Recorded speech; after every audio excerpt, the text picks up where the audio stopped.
రాత్రి మళ్ళీ camera open చేస్తే రూమ్ లోనే ఉండా.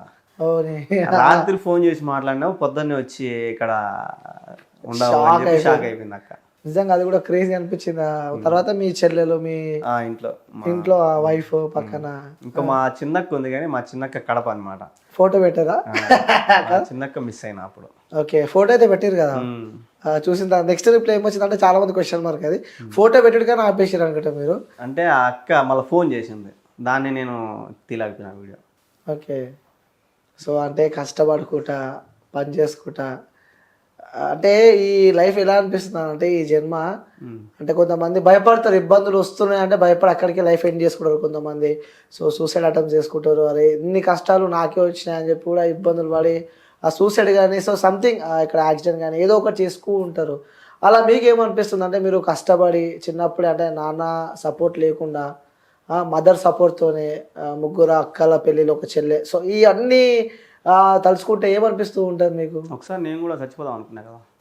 మీరు కూడా సూసైడ్ అటెంప్ట్ చేసుకోవాలా అనుకున్నా, ఎందుకు ఎందుకురా ఈ జీవితము ఎందురా ఇది అని అనిపించింది. సో కాదు, నాకు ఫ్యామిలీ ఉంది, మా అమ్మ ఉంది, నా వైఫ్ ఉంది, ఇంకా ఏదో ఉంది నా దగ్గర, తీయాలి దీన్ని బయటికి. సో ఇట్లా ఇంకా కంటిన్యూ అయిపోయింది. ఎందుకన్నా సూసైడ్ ఎందుకు చేద్దాం అనుకున్నా? కరోనా టైంలో కరోనాకు ముందు షూటింగ్ చేస్తా ఉన్నా, ఆడిగిడి పోయి ఏదో చిన్న చిన్న క్యారెక్టర్లు చేసుకుంటా డబ్బులు. ఇండస్ట్రీలో కూడా ఉన్నావా? ఇండస్ట్రీ అంటే మా కడప జిల్లాలో ఉన్నాయి, ఇక్కడ కాదు. Okay okay. సో అక్కడ చేసే వాళ్ళ దగ్గర చేస్తా ఉన్నా, అక్కడ కొద్దిగా ఇస్తా ఉన్నారు మనకు. ఇంకా కరోనా టైంలో ఇంకా షూటింగ్లు కూడా ఆగినాయి, మనకి ఇంకా ఇన్కమ్ లేదు, ఎవరైనా డ్రైవింగ్ కూడా పిలిచడం లేదు, అందరూ భయపడుతున్నారు, బండ్లు కూడా పంపించడం లేదు ఆడికి కరోనా అని చెప్పి. సో ఇంకొక నెలలో బాగా అప్పులు చేసిన. సో అప్పులు చేసినా ఇంకా వాళ్ళకి కట్టాలి కదా.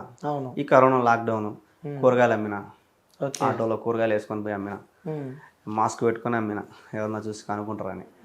అట్లా కూడా నా వల్ల కాల, ఈ అప్పులు అట్ట తీరవు, ఆడొచ్చే 1500కి సరిపోదు మనకు, ఇంకట కాదు కోవిడ్కి వెళ్దాము అని అనుకున్నా. మళ్ళా లాక్డౌన్ పడుతుందేమో భయపడి చచ్చిపోదాం అనుకున్నా.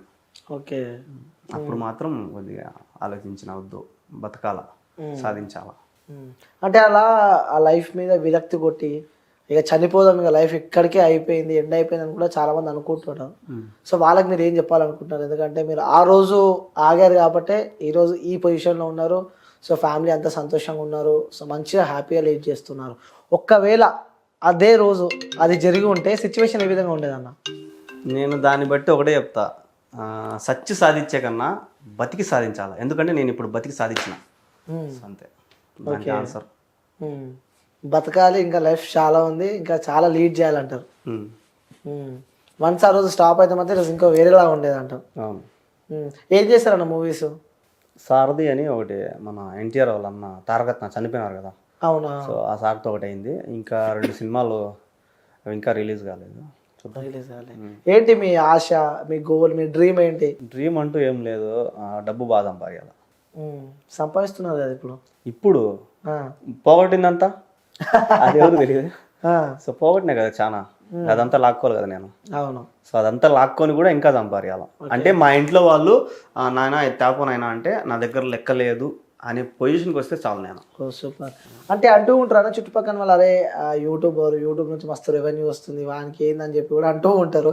సో మనం ఎంత కష్టపడ్డారో వాళ్ళు ఎవరు చూడరు, సంపాదిస్తున్న ఫుల్ డబ్బు వస్తుందని చూస్తారు. అలాంటి సందర్భాలు ఎప్పుడైనా ఎదుర్కొన్నారా? చాలా కోవిడ్లో ఉన్నప్పుడే ఆల్రెడీ మా ఊర్లో టాక్ వచ్చేసింది, 20-30 లక్షలు సంపాదించాడని. అదే 20-30 లక్షలు ఉంటే నేను ఎందుకుంటాడు, అదే మరుసటి రోజు ఇంటికి వచ్చేసింది నేను.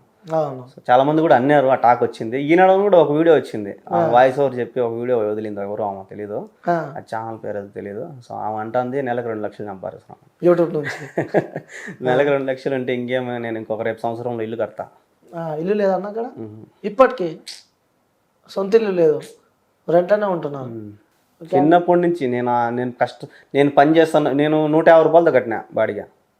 ఓకే. హౌస్ రెంట్ 150 రూపాయలతో. 150 రూపాయలు. ఇప్పుడు 3500. ఇంకా చెప్పు ఎన్ని ఏళ్ళ నుంచి కడుతున్నాను? నేనే కడతాను. అది మా అమ్మ మా నాయన చేతి మీద బయలా, నేనే కడతాను. అప్పుడు పని చేసుకుంటే కడతాను? అప్పుడు కూడా పని చేసుకుంటాను. అంటే చాలా కష్టమే ఇట్లా, అంటే ఈ జనరేషన్లలో ఇట్లా జీవించాలన్నా, ఇట్లా బతకాలి అన్నా బతకలేరు. మేబీ నాకు తెలిసి చాలా మంది బతకలేరు. ఒక 50,000 అప్పు అయితేనే అది ఎట్లా కట్టాలరా బాబు అని చెప్పి కష్టపడుతున్న రోజులు ఇవి. ఇలా యూట్యూబ్ వచ్చిన తర్వాత కొంచెం పర్లేదు అంటావు. ఇప్పుడు కొద్దిగా పూనుకున్నా, ఇప్పుడే ఒక పిల్లర్ నాటినా, ఇంకా అన్ని పిల్లర్లు నాటి లేపాల, బిల్డింగ్ లేపాల. ఎందుకన్నా ఎప్పుడు ఫస్ట్ మీరు యూట్యూబ్ ఎప్పుడు స్టార్ట్ చేద్దాం అనుకున్నారు ఫస్ట్? నేను ఫస్ట్ యూట్యూబ్లో డబ్బు సంపాదిద్దామని నేను స్టార్ట్ చేయాల. ఏదన్నా మన టాలెంట్ దాంట్లో పెడదాం, ఏదైనా ఛాన్స్ రాదా.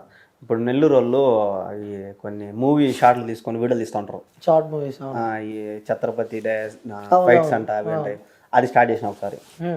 సో అంత రీచ్ రాలా, అంటే సపోర్ట్ ఉండాలి కదా ఫస్ట్ ఆఫ్ ఆల్. మన దగ్గర ఇది ఉండాలా, సపోర్ట్ ఉండాలి. సో రెండు లేవు, కానీ ఎట్టొస్తాడు బయటికి రాడు కదా. అవును. సో చేసినాము, అన్నీ చేసినాము, షార్ట్ ఫిల్మ్ చేసినాము, అన్నీ చేసినాము, కానీ రీచ్ రాలా. సరే ఈ వ్లాగ్స్ అంటే అసలు నచ్చదు నాకు. ఓకే.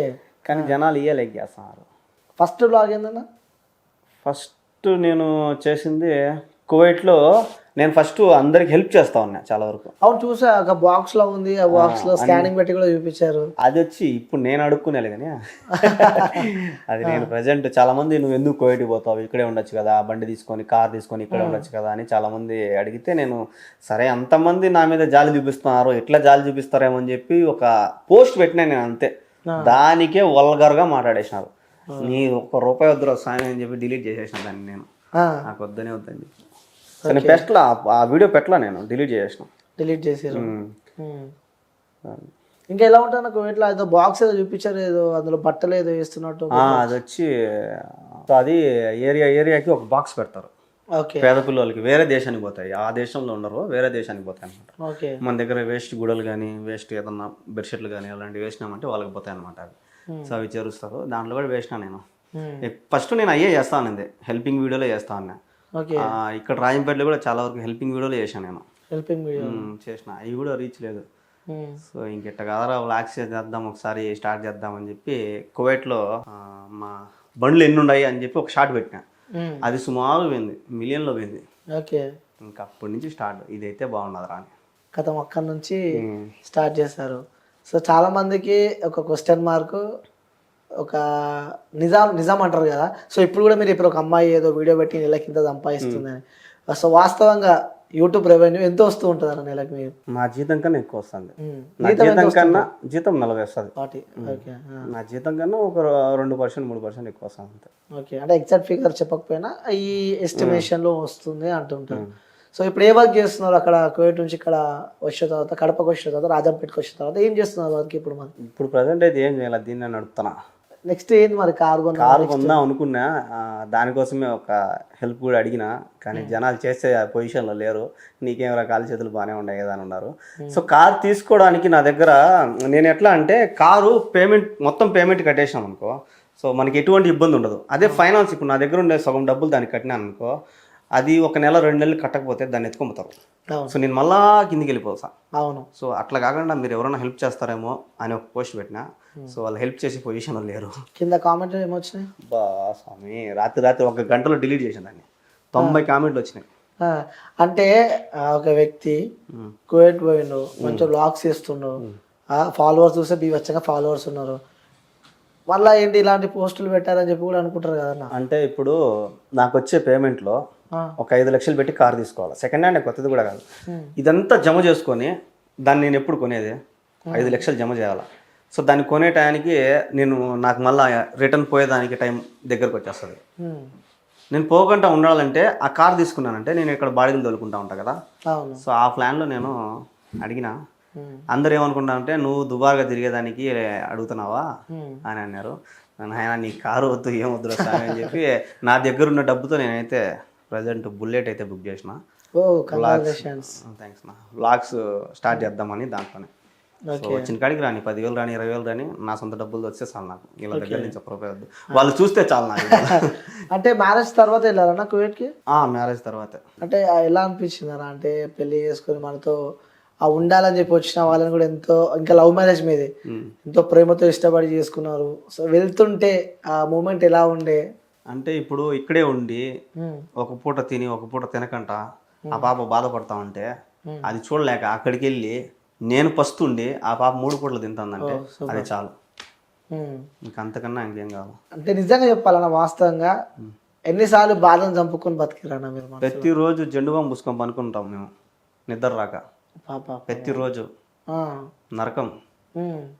మేము పనుకునేప్పటికి ఇక్కడ మీకు తెల్లారిపోయింటుంది, 4:30 5 అయింటుంది. మేము ఆడ 2:30, 3 అనుకుంటాం. ఏం ఆలోచిస్తూ ఉంటుంది? నిద్ర రాదు, నిద్ర రాదు అసలు. జెండు బాంబు పూసుకునే నిద్ర రాదు, అటనోస్కి ఇటనోస్కి. మరి చూస్తే పొద్దున అవుతుంటుంది. మళ్ళీ పొద్దున్న ఏదో ప్రకారం డ్యూటీలు చేసుకోవడం. అంటే ఎంత సంపాదించినా ఎంత ఉన్నా ఫ్యామిలీతో మన వైఫ్తో మన కుటుంబంతో ఉంటే వచ్చే ఫీలే వేరే ఉంటుంది.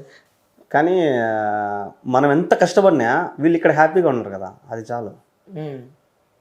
మేము ఇంత బాధపడతా ఉన్నా కూడా వాళ్ళకి చెప్పవు మేము ఎంత బాధపడుతున్నాము అని. ఇప్పుడు ఈ వీడియోల ద్వారా వాళ్ళకి తెలుస్తాయేమో తెలియదు, కానీ నా వీడియోల ద్వారా మా ఇంట్లో వాళ్ళకి తెలుసు. మా ఇంట్లో వాళ్ళు కూడా అంటూ ఉంటారు, ఎందుకు అంత బాధపడతావు, అంత కష్టపడతావు నాయనా అని. ఎప్పటికైనా మంచి రోజులు రావా అని వాళ్ళకు కూడా ధైర్యం చెప్తూ వస్తాను. ఓకే, ఎప్పుడైనా అనిపించిందారా అరే ఈ జన్మ ఎందుకు నేను ఎంత కష్టపడుతున్నా, అవసరమా ఈ జన్మ అని ఎప్పుడైనా అనిపించిందా? కరోనా టైంలోనే, ఇంకెప్పుడు అనిపించలే. ఇంకెప్పుడు కూడా ఎందుకు అనిపించలేదంటే మా బతుకులు ఇంతే మారు.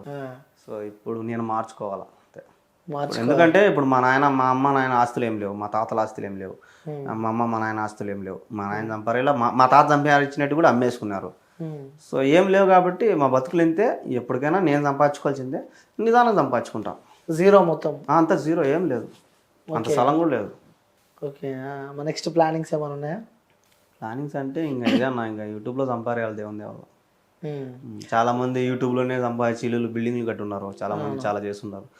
ఏమో దేవుడు నాకు ఒక ఛాన్స్ ఇస్తాడేమో అని ఆలోచిస్తాను. ఓకే, సో మళ్ళీ మొన్న వీడియోలో కూడా మళ్ళీ నేను కువైట్కి వెళ్ళను అని చెప్పి చూశాను. ఆ వీడియోలో మళ్ళీ వెళ్తున్నారా లేదా క్వశ్చన్ మార్క్ ఏంటి, దానికి ఆన్సర్ ఇవ్వలేదు. నేనైతే పోకూడదని అనుకుంటున్నా.